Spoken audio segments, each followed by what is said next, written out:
Hello, Sayre. How's it going? I'm doing well, thanks. Amy, how are you? Good. Really looking forward to today's conversation. This is Sayre Neufeld for anyone who's watching. And he is someone who I've become friends with, and we've also worked together. And I've asked Sayre to hop on this recording with me so that you can learn from him because he's got a pretty cool story. As a person and in business, he's someone that I admire because of his work ethic and his character and how he cares for the people that he works with, whether it's his team or customers, clients that he works with. There's that same heart that he carries forward in all of his business transactions, and I really admire that about you. So, Yeah. Sarah, I had a few questions that Sayre and I chatted about briefly before we hopped on here. And so today I have asked him to share some of the challenges that he's faced in business and what he did to find solutions or what insights really helped him move forward. So take it away, Sayre. Share with us. Okay. Well, thank you, Amy. Thanks for the opportunity to share my story.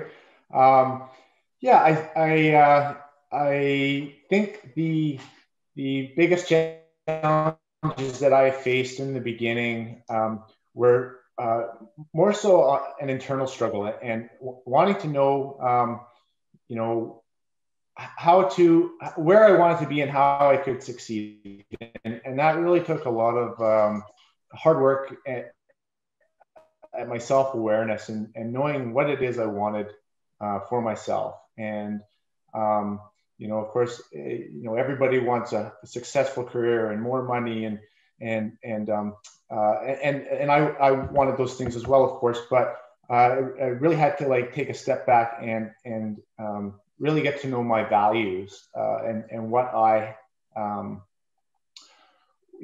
what strengths that I bring to the table, what weaknesses I bring to the table, and how I can integrate all those into making myself happier and more successful by being happier. I want to hear more about that part because that's right up my alley. Um, Making sure that you don't sacrifice that, right? Making sure you don't sacrifice the happiness or your health or your family in the pursuit of professional success and feeling accomplished. So, when you're talking about getting to know your values, your strengths, and working within that, like staying in your own lane and becoming self aware to gain that clarity of what you wanted your business vision to look like, how did your own happiness fit into that, like on a month to month basis? Tell us what you wanted. What was part of that vision for you? Yeah, well, I mean, I think creating a work life balance, making sure that the I was taking time out of my day, not just working, but to satisfy myself and my family and everything else. That created a balance in life, including exercise and healthy eating and all those things. And like I was at a point where you're really busy and you just you don't take time for those little things. Making not challenges, making daily habits of reading for 20 minutes in the morning, or not going on to my phone on social media first thing in the morning, because by taking that 20 minutes I would be able to have more clarity in my mind, and it would translate it into a better and smoother day. And it was, those are hard habits to get into. Mm. Yeah. So when you told me a long time ago, I remember you telling me one of my desires is to be able to say, like, toss in the towel and say, oh, for half the day on Wednesday or half the day on Friday, I'm going to go off and I'm going to go play. I'm going to go fishing, or I'm going to go for a run, or I'm going to spend it with my kids. And I just want to be able to control my schedule to that degree that as a business owner, I can create that freedom for myself. I saw you starting to transition into that over the last couple of years. Can you tell us more about what made that possible? Yeah, I think, I mean, I think it's a lot of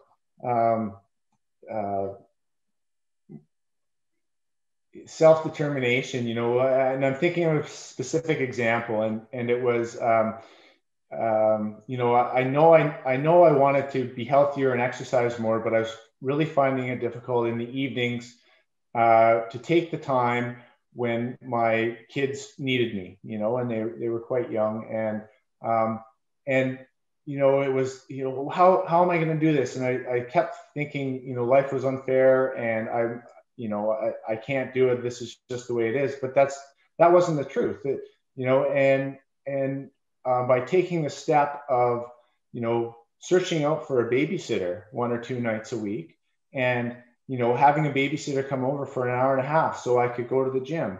And, you know, it's a changing of your mindset, because my mindset at the time was, well, why would I pay a babysitter for my own health and happiness? Yeah. And then, but once it happened, it was the best thing in the world. You know, like, it was so worth paying a babysitter so I could have an hour of free time where I could go to the gym, go for a run, do something active that, you know, helped my overall mental well-being. And I think that was, you know, it was such a scary thought, but it was that time of that, you know, getting back to the first thing I said of the self-awareness and learning, hey, those were my thoughts, but they don't have to be my thoughts. I can change those. I can change who I want to be. Yeah. And once I did that, you know, then it just, like, things just sort of kept growing and growing and expanding, and you know, your capabilities are endless, really. Yeah. It's what, you know, what you want as an individual, and you know, that was such an important lesson for me to learn. It sounded like, okay, so first off, no, I can't have it just because it feels wrong. And then realizing, well, I can have it if I really want it and it's really important to me. And then third, okay, I'm going to let myself have it. like permission, like it's going to work out fine financially, and it'll be way better than me feeling like I have no choice in the matter. I think the biggest hurdle was just to take action, you know, was to pick up, like, for that babysitter to pick up the phone and make the phone call. Like, that was the scariest part. And, you know, really, it's so easy to do, but your mind, there's a fear in the back of your mind that, you know, hinders you from doing those kind of things. And once you can overcome that, it was, it was great. Okay. One more question about this. What was the fear in your mind before the phone call? Well, I think it was just all those things, you know, like, even though I changed my blueprint onto thinking, you know, this is worth it. There's still that something in the back of your mind telling you, like, you know, like, maybe this isn't the right thing to do, you know, and it's, I don't know. And I mean, I still struggle with today, but the easiest thing to do is just pick up the phone call when there's a client and there's a confrontation or something's gone wrong. You know, the worst thing to do is just keep it going. The best thing to do is pick up the phone or write an email, or, you know, deal with the situation right away. Mm-hmm. And by not doing it, the fear just seems to grow a little bit, you know. And sure. So yeah. One thing that I really appreciate about you is that you have a value of being responsible. It's really important to you. You want to make your decisions with integrity and in alignment with what you value, which is really awesome that you've spent time to get clear on what's important to you and the values that are your priorities.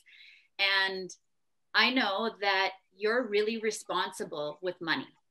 And so sometimes, I don't know if this is it, but sometimes the fear is, but is that really a responsible thing to spend money on? Like, am I really the right person or thing to invest in? Yeah, and I can totally relate. It's not necessarily something that comes easy to all of us.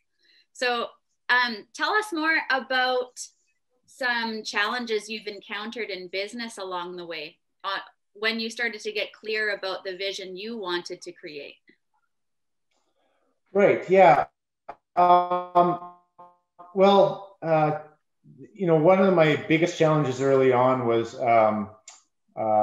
finding a great team. And that seems to be a continual struggle, and I think it's one that I continually work on.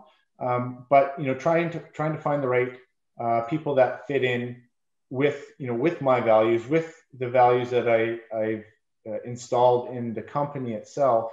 And so that was a big one. And then just managing the workload. That's always a struggle as well, because with X amount of workers, you need X amount of jobs, and just juggling and scheduling.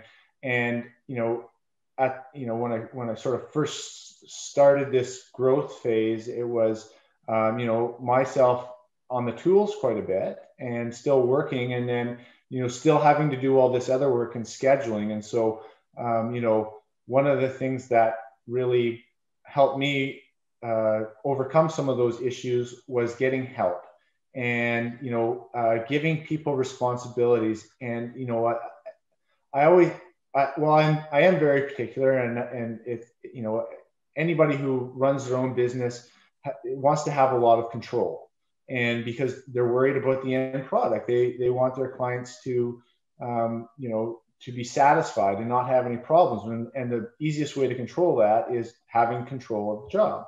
But if you're wanting to grow, you need to let go of that control and give it to other people that you can trust. And so, finding those people that you can trust and do the job was a big idea. And once I was able to find that, then I could,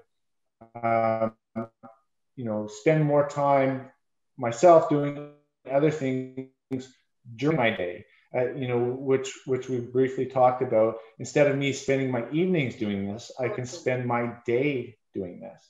Yep. Yeah. And it's always, there's always something else. And, even today I struggle with things. And one of them is the amount of, referrals that I get. And I've spent a lot. I know it's such a bad problem to have, right? And love it. I've worked really, really hard on building up a reputable, good company, and it's so great. And I remember you recommended actually a book, Oversubscribed, and I haven't read it for a few years, but I'm meaning to go back and read it again, because that's how I'm feeling. Mm-hmm. And there, a lot has to do with the industry that I'm in right now, and it's a booming time. But I also think I've done a lot of work to get there. And so one of the challenges I face today is, how do I deal with still being able to meet everybody's expectations, at least in the beginning? Everybody wants a quote or a price or some time. And how do I do that? So in the last year, I've been implementing procedures and protocols on how I deal with this. So, I'm not wasting my time. Not wasting isn't the right word. I'm not spending excess amounts of time in this initial phase where I can delegate to other people and get help with that. And so, one of the biggest things that I did was hire an office manager.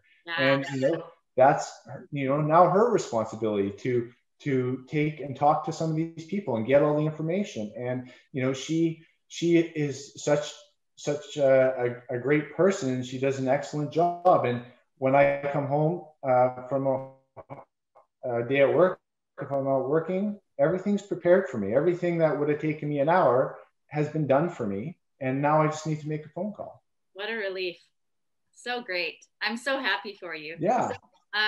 It makes me think of a theme that I hear in business people's lives quite consistently, which is when they're building out a team, what you touched on, Sayre, around learning how to trust people that you're getting to know. And you hope that you've made a good judgment in their character, and they're teachable and they're coachable, open to learning.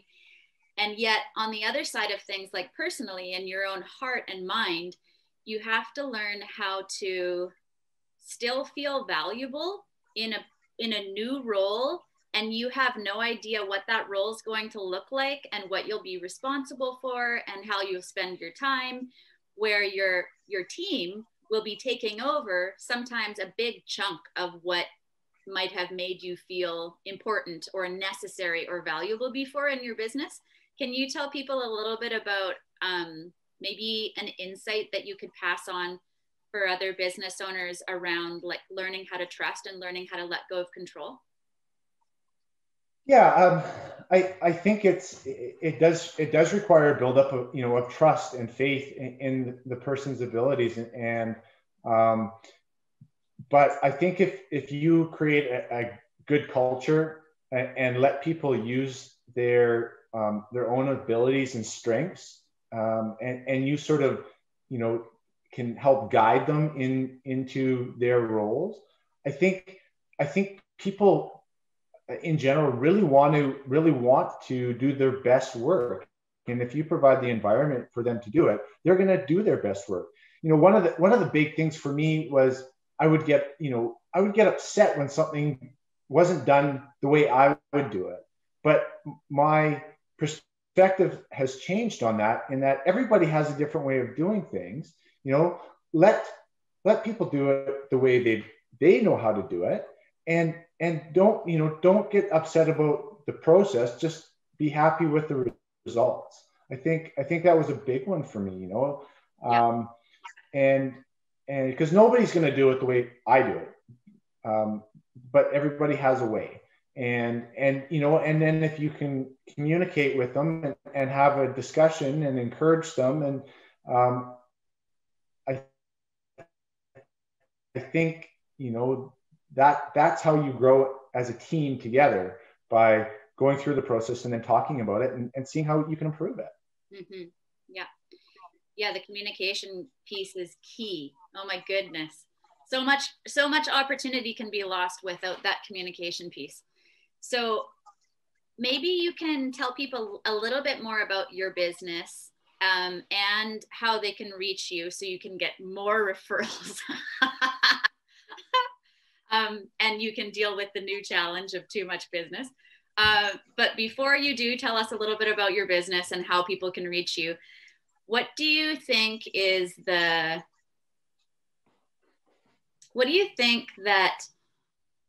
the biggest insight is that you've learned, maybe as far as like making customers happy or getting referrals? Or like, it could be on that side of things, or it could be the biggest insight you've taken away for yourself as a business owner over the last couple of years that's really helped you be successful. Take your time to think about it. Well,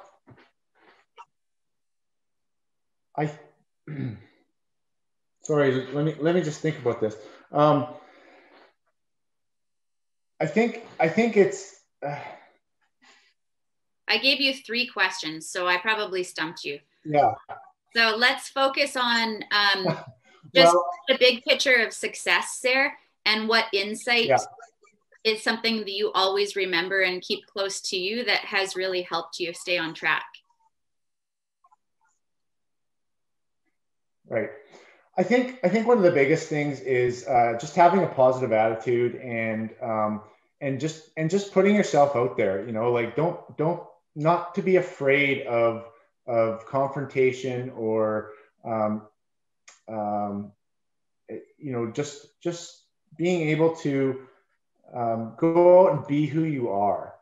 Don't try and hide anything.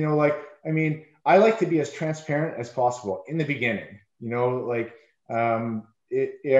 you feel like you're hiding something, well, the other party feels the same way. Like just be open and transparent. And I feel like especially when I'm going to meet a client for the first time, it's like an interview for me. I'm being interviewed by the client, and I have about 30 seconds to gain their trust. That first 30 seconds is to gain their trust. And, it's either they like me or they don't. And the best way for me, for them to like me and gain their trust, is just to be open and honest. You know, everything else past that point can be worked out on paper, logistics, what they want, everything else. But you know, they need to just trust me, and I feel like I work at that to gain their trust. I am a trustworthy person. That's who I am. So that's how I portray myself. Yeah. You know, and I think for me, that's the biggest thing I've learned. And you know, I've also learned not every client is your client. You know, sometimes things just don't work well between people. So I'm okay with that, and I know when to walk away. You know, I also, when I'm going to see a client, I'm interviewing them. Do I want them as a client? And there's many jobs I walk into, and I know right in the beginning, this job is not going to work. And I still go through the motions a lot of the times, just to sort of gain, have respect and everything else. But I know that this isn't going to work. And then find a way to politely, just say that the job isn't going to work for me. And what's really interesting is, even if the connection's not there between you and a specific client, that person can still refer you. And it happens, even if they're not a good fit with, it's not a good fit between the two of you. So I'm going to summarize there. I heard you say your biggest insights for people listening are to be visible, to not shy away from being visible, to be yourself.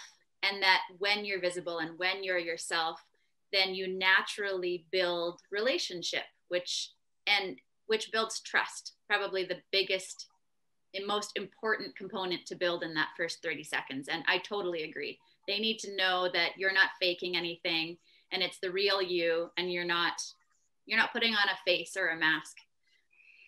Mm-hmm. So tell us about your business and how people can get in touch with you. Right. Yes. Well, I'm a general contractor, and we have a construction business, Coast Catalyst Construction, and we build residential homes, and we do larger renovations. The best way to reach me is to go to my website, www.coastcatalystconstruction.com. And on the website, there's different ways to reach us, either through email or through an inquiry. And we're constantly updating our website and our social media sites to have photos of past projects on there. And so welcome anybody to check it out. Awesome. And do you have time for a new build this year if people are wanting to build new? I would probably say no at this point. Right now we are very booked up, and yes, perhaps if I can take some time to get another crew going, maybe, but that I don't think that's in the picture. So so this year, to build a new house, I don't think we're available, but definitely in the winter, spring of 2022, we will be available. Awesome. So if people are looking for help with, say, an addition or a smaller renovation, that's better for you this year? Sort of booking those into September right now. Yeah. But saying that, we have a lot of requests at this point already that we sort of put on the back burner, and we're talking with. So it's hard to say if I have time to get there, but I always welcome the opportunity to go through the process and see if it can't work. A lot of people, one of the things that I've implemented is a questionnaire when people contact me, and on that questionnaire is what is their timeline, and a lot of people say we're willing to wait until we find the right builder. And so if that's if somebody's willing to wait, we'll certainly put them in queue. Well, I love how you treat people, and having a lineup of people who want to work with you is such a great thing. So if people are wanting to work with you, they better get the name on there for like December, it's sounding like. Okay, great to have you on the call, Sayre. Thanks for sharing your insights and sharing some of the things candidly that you struggled with, because the more vulnerable and honest we can be with others, the more we can help people.